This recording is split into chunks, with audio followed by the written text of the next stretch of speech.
नमस्कार दोस्तों, प्रस्तुत है श्रीमद् भागवत गीता का अगला भाग। जय श्री कृष्ण। नमस्कार दोस्तों। जिस तरह कहा जाता है कि नेकी कर और कुएं में डाल, उसी तरह से कर्म का ज्ञान कहता है कि कर्म कर और उसे भगवान को सौंप दे।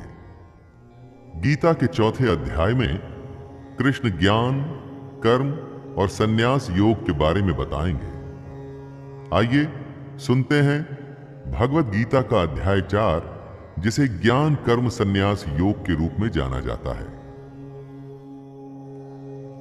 श्री भगवानुवाच इमं विवस्वते योगं प्रोक्तवानहमव्ययम् विवस्वान्मनवे प्राह मनुरिक्ष्वाकवे ब्रवीत।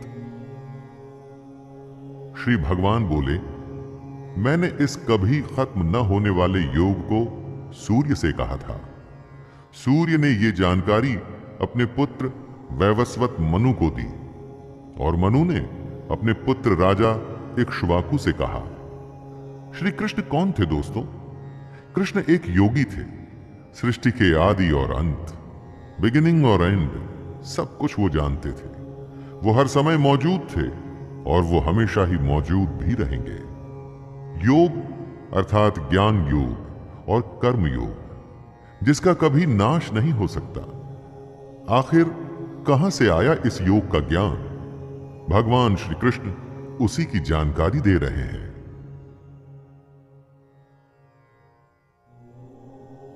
एवं परंपरा प्राप्तम् इमं राजर्षयो विदुः सकाले नेह महता योगो नष्टः परंतप।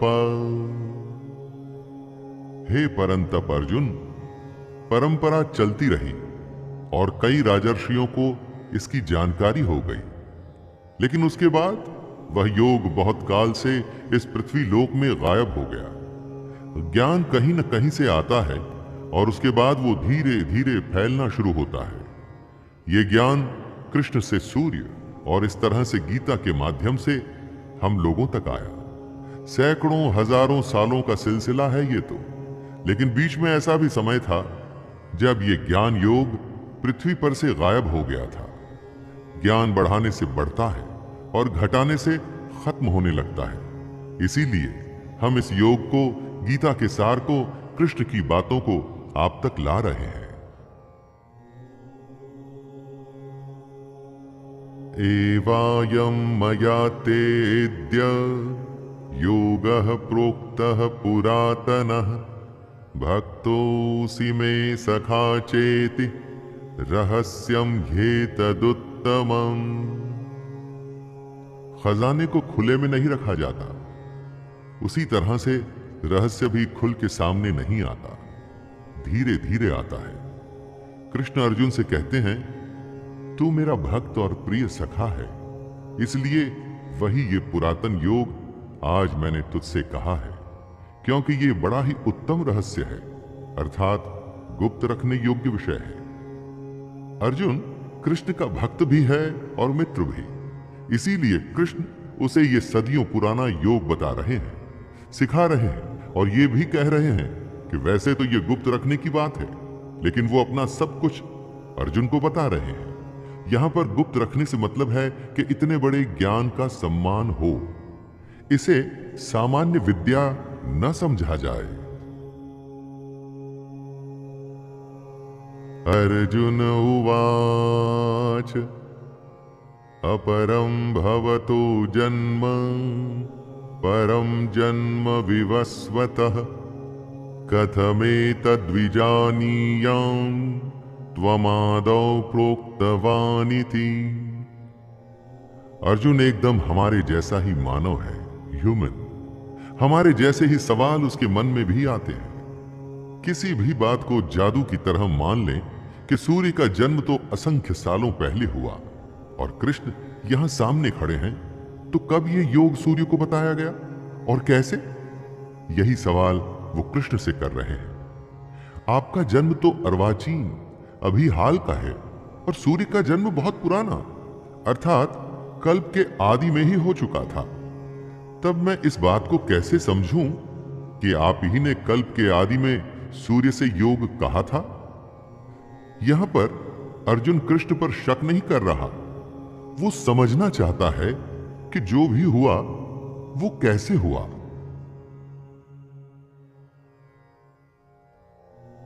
श्री भगवानुवाच बहूनि मे व्यतीतानि जन्मानि तव चार्जुन तान्यहं वेद सर्वाणि न त्वं वेत्थ परन्तप। दोस्तों, भक्त नहीं जानता लेकिन भगवान सब जानता है।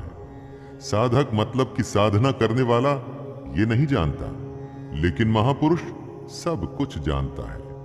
जो आंखों से दिखता है वो तो सब जान सकते हैं, इसमें विशेष क्या हुआ, स्पेशल क्या है?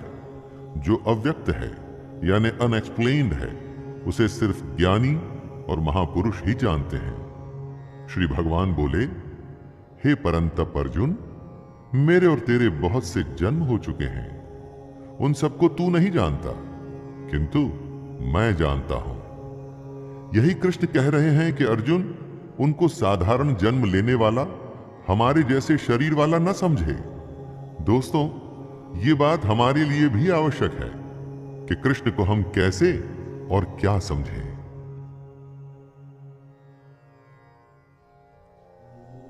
अजोऽपि सन्नव्ययात्मा भूतानामीश्वरोऽपि सन् प्रकृतिं स्वामधिष्ठाय संभवाम्यात्मयायया।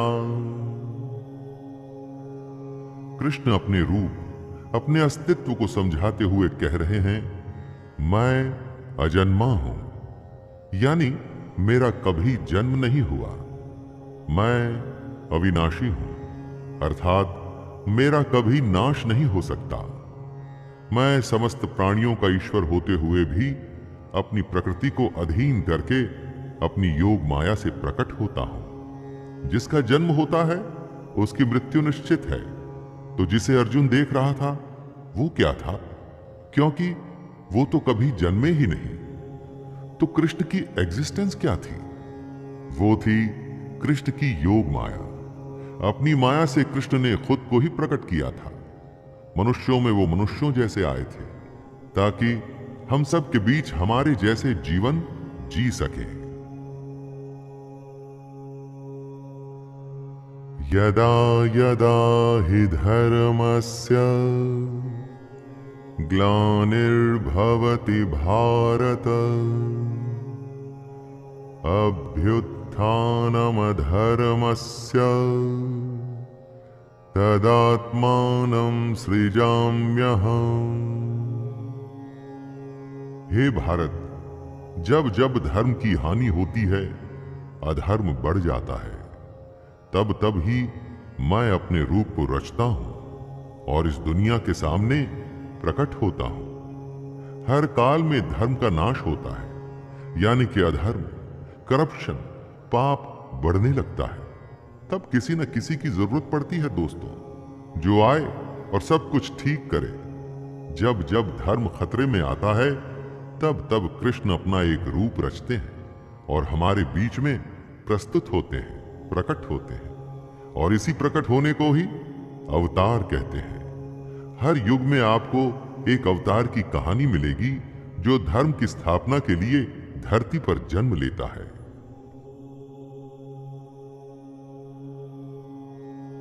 परित्राणाय साधूनां विनाशाय च दुष्कृतां धर्म संस्थापनार्थाय संभवामि युगे युगे। धर्म को फिर से स्थापित करने के लिए हर युग में कृष्ण अवतार लेते हैं। लेकिन क्या है ये धर्म की स्थापना?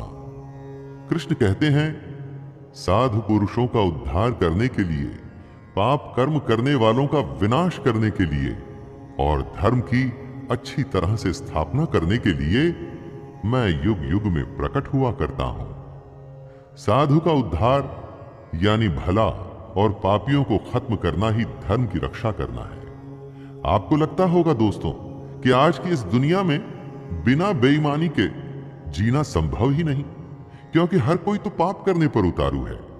सच्चाई की राह छोड़ के गलत काम करना ही अधर्म है और कृष्ण अधर्म को खत्म करते हैं।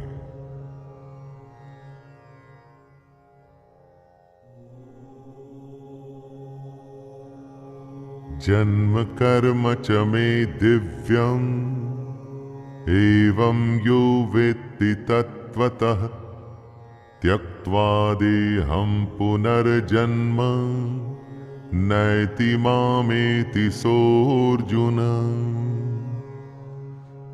कृष्ण कहते हैं कि उनका जन्म अलौकिक है, यानी इस लोक का नहीं। जैसे हम सबका जन्म होता है वैसे कृष्ण का जन्म नहीं हुआ। जो ये बात समझ लेता है वो शरीर को त्याग कर फिर जन्म को प्राप्त नहीं होता, बल्कि वो सीधे कृष्ण को ही प्राप्त होता है। मनुष्य के जन्म का एक तरीका है, हम वो ही समझ सकते हैं, लेकिन कृष्ण उनका जन्म दिव्य और अलौकिक होता है, डिवाइन और इस दुनिया से अलग। इसीलिए उनके अस्तित्व को आसानी से नहीं समझा जा सकता। लेकिन जो भी कोई इस बात को समझ जाता है वो भी जन्म और मृत्यु के चक्कर से निकल सीधा कृष्ण को ही प्राप्त होता है। ज्ञान की बात है तो आसानी से कैसे समझ में आएगी दोस्तों, और अगर समझ आ गई तो फिर किसी ज्ञान की जरूरत ही नहीं रहेगी। दोस्तों, अभी के लिए इतना ही। आगे की कथा अगले भाग में। और दोस्तों, अगर आपको मेरा यह छोटा सा प्रयास पसंद आ रहा हो तो कृपया चैनल को सब्सक्राइब करें, वीडियो को लाइक करें और ज्यादा से ज्यादा शेयर करें। धन्यवाद। जय श्री कृष्ण।